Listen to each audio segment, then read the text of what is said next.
Anda kembali di Beanstalk, kita lanjutkan diskusi kita dengan Direktur Utama Pegadaian Pak Damar. Pak Damar, kira-kira dari pengamatan Pegadaian, selama ini apa sih yang jadi kendala UKM untuk maju dalam berbisnis? Oke, gini, saat ini zamannya digital. Ya. Kalau kita jualannya hanya offline, itu grafiknya akan sangat, untuk tumbuhnya itu pelan. Flat ya? Flat gitu, jadi hanya nasabahnya gitu-gitu lah. Saat inilah siapa yang bisa menang digital itu akan cepat. Nah, untuk itu Pegadaian menjadi tugas juga dari Pegadaian. Bahwa di samping kita punya program namanya pendampingan tadi, kami juga di CSR kami, itu juga ada semacam bantuan atau bimbingan kepada para binaan kita untuk dia melek digital. Jadi bagaimana, yuk kamu udah punya produk bagus nih, tinggal pemasarannya nih. Nah, pemasarannya gimana caranya? Yuk kamu bisa masuk marketplace dong gitu kan, untuk bisa memasarkan, untuk banyak hal yang perlu dipasar, kita ajarin mereka. Dan mereka sangat senang. Karena dengan adanya masuk online itu sangat dasar sekali penjualnya. Kemudian satu lagi, BUMN, khusus BUMN, ini punya aplikasi namanya Padi. Padi itu Padi UKM. Jadi para UKM itu bisa menjadi rekanan dari BUMN, dia masuk aplikasi Padi itu. Dan BUMN akan bisa memilih rekanannya melalui UKM yang melalui aplikasi itu. Nah, itu yang kami sosialisasikan. Jadi sebenarnya pertama UKM tadi permodalan udah diatasin. Perbankan, BRI khususnya itu luar biasa untuk kurnya, Pegadaian sendiri.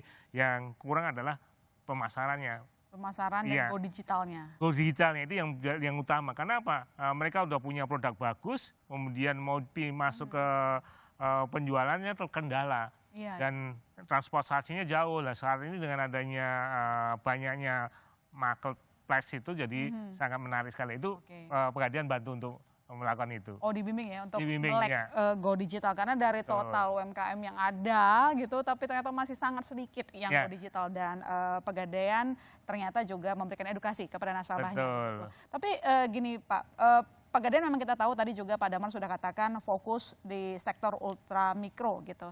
Selain akses permodalan yang diberikan sama Pegadaian, kan saya kalau lihat itu ada juga jadi agen. Ya, untuk agen. Nah, ini nanti bagaimana berjalan sistem agen Pegadaian? Apa keuntungan kalau jadi agen Pegadaian emangnya? Nah, gini, saat ini musimnya dalam usaha itu sharing profit. Kemudian ekonomi sharing istilahnya gitu kan. Nah, masyarakat saat ini itu kan banyak punya toko, pelaku UKM, kemudian dia pinjam Pegadaian untuk modalnya, dia punya toko. Nah, daripada tokonya ini nungguin dagangannya, dia sebagai agen Pegadaian. Nah, jadi dia punya toko yang dibiayai Pegadaian, kemudian yang buka, kemudian nasabahnya dia tawarin Pegadaian. Ibu kalau mau naik nabung emas yuk ke Pegadaian.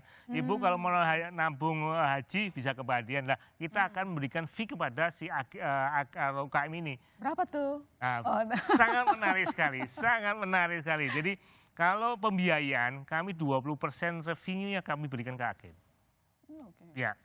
Jadi sangat menarik, dan makanya itu kami saat ini mempunyai agen aktif itu sekitar 30.000 agen aktif. Yang aktif benar-benar dia bergerak. Tapi yang antara di samping yang aktif nanti ada yang pasif itu lebih dari 70.000. Tapi yang saat ini benar-benar aktif 30.000. Oke, trennya naik terus? Naik terus, ya. Kami memang sengaja bahwa ayo teman-teman kita perluas jangkauan kita, perluas distribusi kita melalui agen-agen itu. Karena lebih ekonomis itu, dan aplikasi kami udah mendukung tersebut gitu.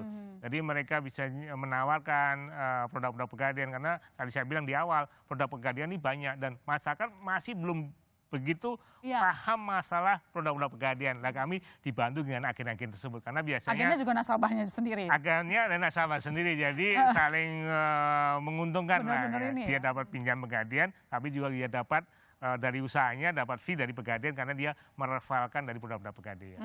Oke. Dan ini merupakan salah satu strategi Pegadaian juga ya, karena kan kompetitornya juga cukup banyak nih. Betul, tapi bagaimana supaya Pegadaian juga terlihat di muka gitu ya. Pertanyaan berikutnya Pak, bulan Juli lalu itu kan Pegadaian melayani kredit berbasis syariah ya untuk pelaku usaha super mikro. Perkembangannya sampai sekarang gimana? Sudah membahagiakan atau masih kurang dari target? Membahagiakan pasti ya. Tapi kalau target memang belum nyampe target karena apa? pertama ini program kami yang awal gitu.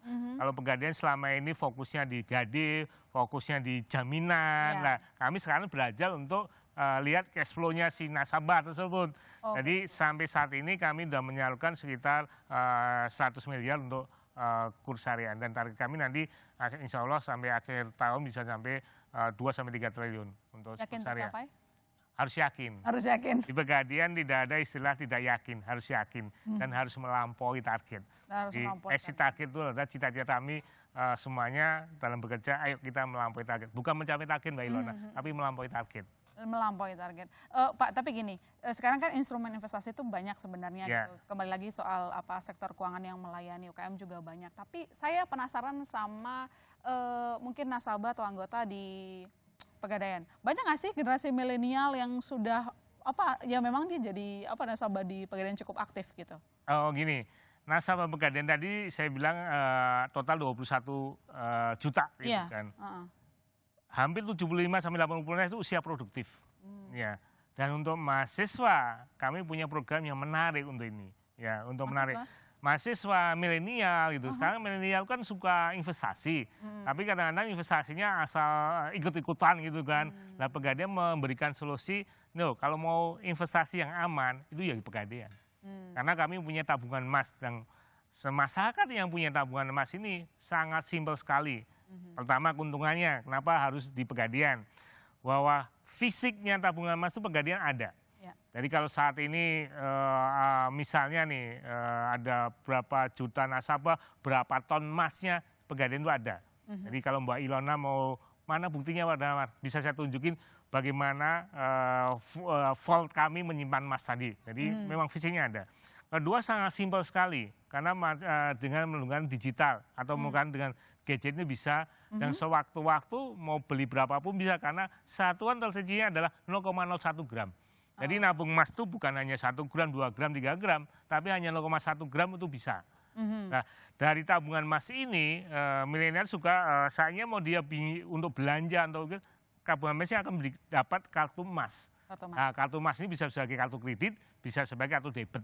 Jadi sangat menarik dan anak muda ini sangat suka sekali dengan hal-hal yang bau-bau digital dan bau-bau kegampangan. Itu yang pertama. Kedua, jangan lupa lagi Mbak Ilona, Pegadaian ini menggait anak muda dengan berbagai cara. Tadi dengan produknya, tapi juga dengan layanannya. Jadi Pegadaian ini punya namanya The Gade Cafe. The Gade Cafe. Jadi kalau Mbak Ilona dulu melihat bahwa Pegadaian itu tempat orang-orang butuh emak-emak, sekarang berubah lagi karena tampilan Pegadaian udah beda, outletnya beda. Di situ ada kopinya. Jadi mahasiswa anak muda bisa ngopi Pegadaian sambil berinteraksi produk-produk Pegadaian. Nah, jadi itu salah satu cara untuk menggait anak-anak muda. Dan kami juga punya program CSR kami itu masuk ke kampus. Jadi kami membuat namanya rumah digital, rumah digital atau creative lounge. Jadi hampir semua universitas sekarang udah ada creative lounge. Jadi mahasiswa bisa dilatih di situ, tempatnya nyaman, kemudian bisa ada fasilitas wifi-nya, kemudian bisa belajar masalah keuangan, tentu saja Pegadaian. Kami ada beberapa kampus sudah ada di situ. Itu cara menggait generasi muda. Nasabah. Padahal saya penasaran sama Pegadaian Peduli, itu seperti apa sih gerakan? Nah ini cocok banget nih pas 17 Agustus Mbak Ilona. Jadi Mbak Ilona tadi nanya, padahal kesulitan UKM itu mencari modal. Nggak sulit sekarang. Karena saat ini di Pegadaian untuk bulan Agustus ini menyambut 17 Agustus kita punya program namanya Gade Merdeka. Jadi Merdeka untuk bunganya. Karena apa? Nasabah yang mau minjem ke Pegadaian, khususnya harus nasabah baru ya. Nasabah baru datang ke Pegadaian atau nasabah yang dulu pernah ke Pegadaian kemudian nggak pernah Pegadaian atau nasabah inaktif datang ke Pegadaian kemudian membutuhkan dana di bawah 2,5 juta itu free 45 hari. 45 hari? 0%. 0% tuh saudara. 0%. Jadi saat ini kalau butuh pengen iseng-iseng aja pengen kata Pak Daman tuh Gade itu gampang. Gade itu sangat menarik, itu kita coba. Karena dalam bulan Agustus 45 hari gratis Mbak Ilona.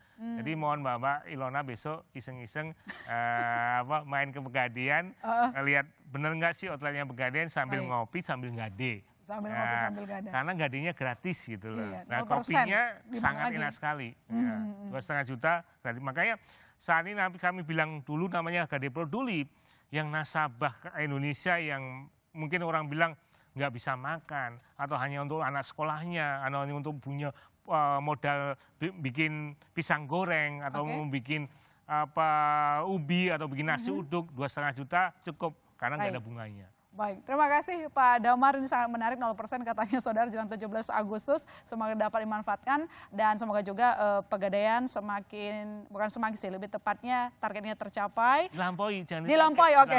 Dilampaui dan nanti semakin banyak juga UKM kita terus maju ke depan yang bekerjasama dengan Pegadaian. Terima kasih Pak Damar, Direktur Utama Pegadaian telah bergabung bersama kami malam hari ini. Dan kemudian saudara, berikutnya kita akan bahas soal apa saja yang bisa kita lihat permasalahan UKM di Indonesia, tetap bersama kami.